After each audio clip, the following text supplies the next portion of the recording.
చాలా మంచి కార్యక్రమం. కలెక్టర్ గారికి మరియు ఆడియో గారికి కూడా ఈ మునుగోడు నియోజకవర్గంలో ఈ ప్రోగ్రాం అరేంజ్ చేసినందుకు మునుగోడు రైతుల తరఫున ప్రజల తరఫున ధన్యవాదాలు చెప్తున్నా. ఎందుకంటే మీ అందరికీ తెలుసు, గతంలో పరిపాలించిన ప్రభుత్వం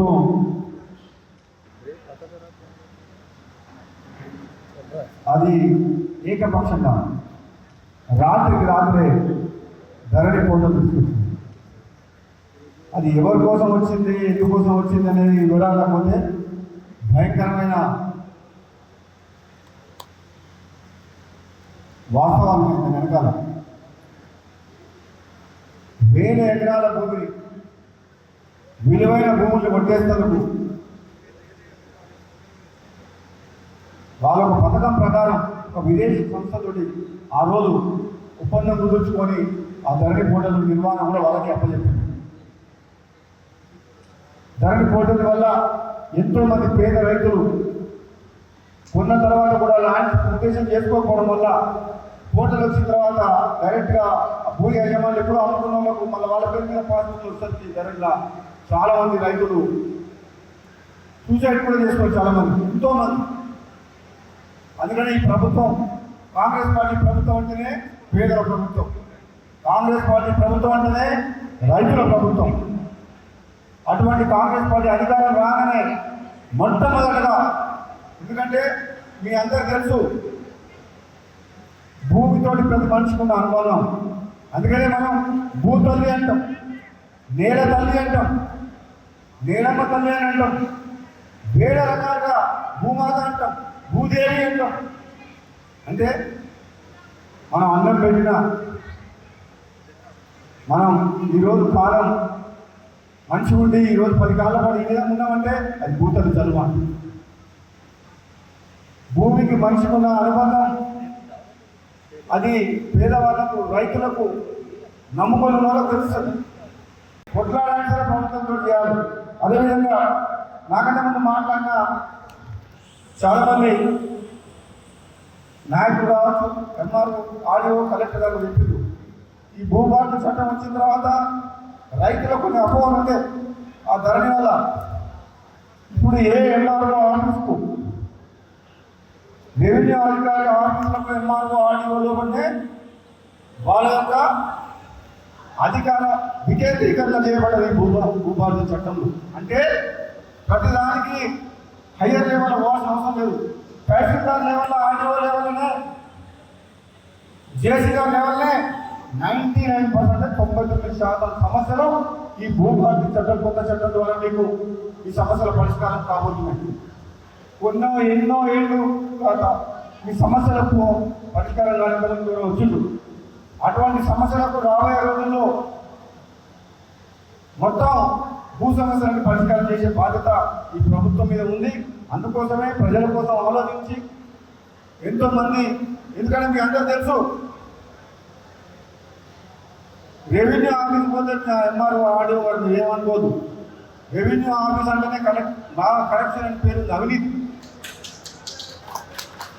అదొక అభిప్రాయం. పోలీస్ డిపార్ట్మెంట్, పోలీస్ స్టేషన్ పోవాలన్నా ఎంఆర్ఓ ఆఫీస్ కూడా పైసలు లేదు, పని కాదని చెప్పి ఉండాలి. ఇది మనస్ఫూర్తిగా చెప్తున్న మనసులో ఉంది. దయచేసి నేను అందరూ ఈ ప్రజాప్రతినిధిగా, ఈ ప్రాంత వాసిగా, మా మీద కాంగ్రెస్ పార్టీ మీద అభిమానంతో మాకు అధికారం వచ్చింది ప్రజలు. కనీసం ఇప్పుడైనా సరే తెలంగాణ వచ్చిన తర్వాత 10 ఏళ్ల పాటు ఒక కుటుంబ పార్టీ, ఒక రాజకీయ పాలన జరిగింది ఇక్కడ. అప్పుడు ప్రజాస్వామ్యం లేదు. ఎవరికైనా కష్టం వచ్చినా, నష్టం వచ్చినా, భూ నిర్వాసితులు కానీ, ఆర్ఎండ్ఆర్ కానీ, అప్పుడు మనం ల్యాండ్ ఎక్వేషన్ యాక్ట్ కానీ, అప్పుడున్న 2013లో నేను పార్లమెంట్ సభ్యులుగా land equation act parliament bill pass అయింది. కానీ 2014 తర్వాత టీఆర్ఎస్ ప్రభుత్వంలో 2013 ల్యాండ్ ఎక్వేషన్ యాక్ట్ ప్రకారం ల్యాండ్ ఎక్వేషన్ జరగలేదు కొన్ని స్టేట్లో. జీవో నెంబర్ 120 తీసుకొచ్చి రాత్రి పొలాలలో టెంట్లు వేసి రైతులను బెదిరించి, కాల్పించి, తినిపించి భూములు తీసుకొని ప్రాజెక్టులు కట్టింది. కానీ నిజంగా ఆ చట్ట ప్రకారంగా మనకు రైతులకు కానీ భూ నిర్వాసితులకు న్యాయం జరగలేదు. పోలీసులను పెట్టి కేసులు పెట్టుకొని భూమిని ఆడుకోవాల్సిన అవసరం కాంగ్రెస్ పార్టీకి లేదు. ఎందుకంటే ఇది ప్రజల కోసం రైతుల కోసం ప్రాజెక్టులు పెడతారు, కానీ కాంట్రాక్టర్ల కోసం అంటే టీఆర్ఎస్ పార్టీ కాదు కాంగ్రెస్ పార్టీ. ఈ కాంగ్రెస్ పార్టీ రైతుల కోసం ప్రాజెక్టులు పెడతారు. ఎవరికి భూమి పోయినా సరే మన మరిగూడ మండలంలో శివాగూడ రిజర్వాయర్ కింద 4 గ్రామాలు పోయి వాళ్ళ 90% ప్రాబ్లమ్ సాల్వ్ అయినాయి. ఆడియో వర్క్ కలుపుతున్నారు. కానీ ఒక 10% కొందరు మాకు ఆర్ఎండ్ఆర్ రాలేదని ఇళ్ళ సమస్యకు కూడా మీరు చింతపల్లి కాడ మీరు సభ చేసింది, కానీ అది ఎప్పుడో చేయాలి. మామూలుగా అయితే ల్యాండ్ ఎక్విజిషన్ 90% అయిన తర్వాత టెండర్లు ఇవ్వాలి.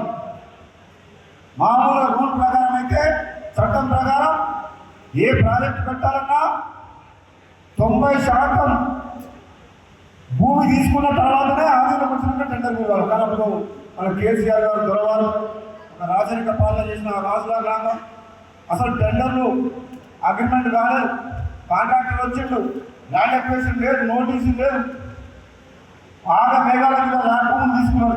కరెక్ట్ కాదని మల్లన్న సాగర్ కావచ్చు, శివనగూడెం కావచ్చు, లక్ష్మణాపురం కావాలి, అది మాత్రం ఒక ప్రొసీజర్ ప్రకారం పోలేదు. ఆ రోజు నడిచింది. ఇప్పుడు కాంగ్రెస్ పార్టీ వచ్చిన తర్వాత అప్పుడు నష్టపోయే వాళ్ళు రాని వాళ్ళందరూ ఇప్పుడు మా వెంట వస్తుంది. కాబట్టి తప్పకుండా వాళ్ళకి న్యాయం చేయాల్సిన బాధ్యత మన మీద ఉండదు. అదేవిధంగా మీకు కొన్ని అంశాలు చెప్తే ఎక్కువ చెప్పుకోను, ఎందుకంటే మీ అందరికి ఇప్పటికే నాకంత ముందు మాట్లాడిన వాళ్ళు ఆ రోజు ధరణి వల్ల మనందరికీ తెలియదు, కానీ కేసీఆర్ కుటుంబం కావచ్చు, అప్పటి నాయకులు రాత్రికి రాతే అసైన్ భూములని పట్టా భూములుగా మార్చుకున్నారు. ఆ ధరణి పోట ఎటువంటిదంటే ఆనాడు ఆ ధరణి పోటని ప్రజల కోసం కాకుండా ఒక నియంత్రిత ప్రభుత్వం నలుగురు కోసం ఒకరిద్దరు కలిసి చట్టాన్ని తయారు చేసినట్టు తప్పితే నిజంగా ధరణిలో పోటలు అనేది ప్రజల కోసం రైతుల కోసం తయారు చేసినట్టు లేదు. ఎన్ని కష్టాలు వచ్చినా ఎన్ని ఆపదలు వచ్చినా భూమిని నమ్ముకుంటున్న పేదలు మాత్రం దాని నీడనే దాన్ని చూసుకొని బతుకుతారు కడుపుండగా.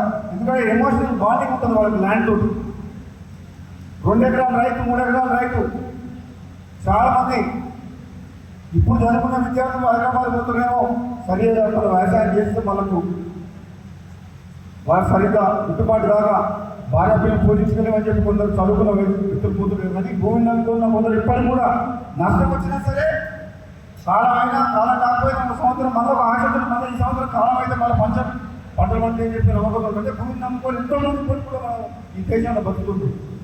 మీ అందరూ తెలుసు పుల్వామా నియోజకవర్గంలో ఫ్లోరైడ్ ఎఫెక్టెడ్ ఏరియా సాగు సరిగ్గా లేదు.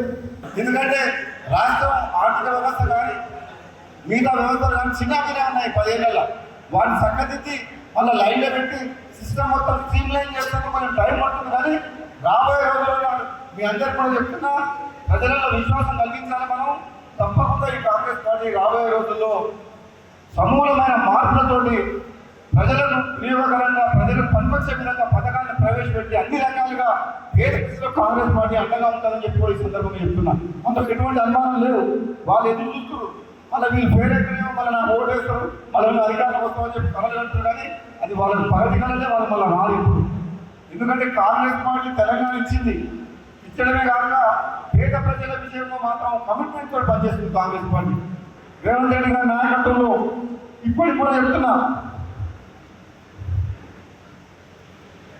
ఆ రోజు బీఆర్ఓ వ్యవస్థను కూడా రద్దు చేసింది. ఊళ్ళలో ఉండేటోళ్లకు అంతమంది బీఆర్ఓలు ఉంటే కొంచెం ఈజీ ఉండేది. ఇప్పుడు వాళ్ళ దళాల మీద ఎక్కడికి వాళ్ళో తెలియని పరిస్థితి ఉండదు. మళ్ళీ వాళ్ళని ప్రవేశపెడతాం. ప్రతి గ్రామానికి విలేజ్ ఆఫీసర్, జీపీఓ, గ్రామ పంచాయతీ ఆఫీసర్ అని చెప్తున్నాం. దాదాపు అన్ని గ్రామాల్లో రాష్ట్ర వ్యాప్తంగా ఉన్న ప్రతి పల్లెకు ప్రతి గ్రామ పంచాయతీకి గ్రామ పంచాయతీ ఆఫీసర్ని అపాయింట్ చేయబోతుంది. అంటే ఆ పరిధిలో ఉన్న ఎవరికి ఏ ప్రాబ్లం వచ్చినా కానీ జీపీఓ స్థాయి నుంచి వెంటనే తహసీల్దార్ వరకు, ఆర్డీఓ వరకు, కలెక్టర్ వరకు ఇమీడియట్గా మీ ప్రాబ్లం సాల్వ్ అయ్యేటట్టు. అంటే ఎంతో పారదర్శకంగా ఉండాలి. దళాల చేతిలో పేద రైతులు, అమాయకులు మోసపోవద్దు. ఈ ప్రభుత్వ సేవలు డైరెక్ట్గా ప్రజలకు చేరుగా ఉండాలనే ఉద్దేశంతో మళ్ళీ జీపీఓలను కూడా అపాయింట్ చేయడం జరుగుతుంది. కాబట్టి రెవెన్యూ వ్యవస్థని ఎంత బలోపేతం చేస్తే ఈ గ్రామాల్లో పేదలకు అంత దగ్గరవుతాం. ఈ ధరణి పొడులు పోయిన తర్వాత ఆ సమస్యలను మనం ఇంకా ఈ 4-5 ఏళ్ళ ధరణి వచ్చిన తర్వాత ఎన్నో సమస్యలు పేరుకపోయి ఉన్నాయి. కాబట్టి దాదాపు 7 లక్షల రెవెన్యూ అప్లికేషన్స్ వచ్చినాయి మన కాంగ్రెస్ గవర్నమెంట్ వచ్చిన తర్వాత. దానికి కానీ 6 లక్షల అప్లికేషన్స్ మీద సమస్యల పరిష్కారం చేసినట్టు అఫీషియల్గా మనకు రికార్డు 6 లక్షల సమస్యల పరిష్కారం చేసినట్టు. అంటే ఇక రాబోయే రోజుల్లో కూడా ఈ భూభారతి చట్టం ద్వారా తప్పకుండా నాకు తెలిసినంత వరకు ఇంత క్రిస్టల్ క్లియర్గా, పారదర్శకంగా, ట్రాన్స్పరెంట్గా గతంలో ఎప్పుడు చట్టం తీసుకురాలేదు.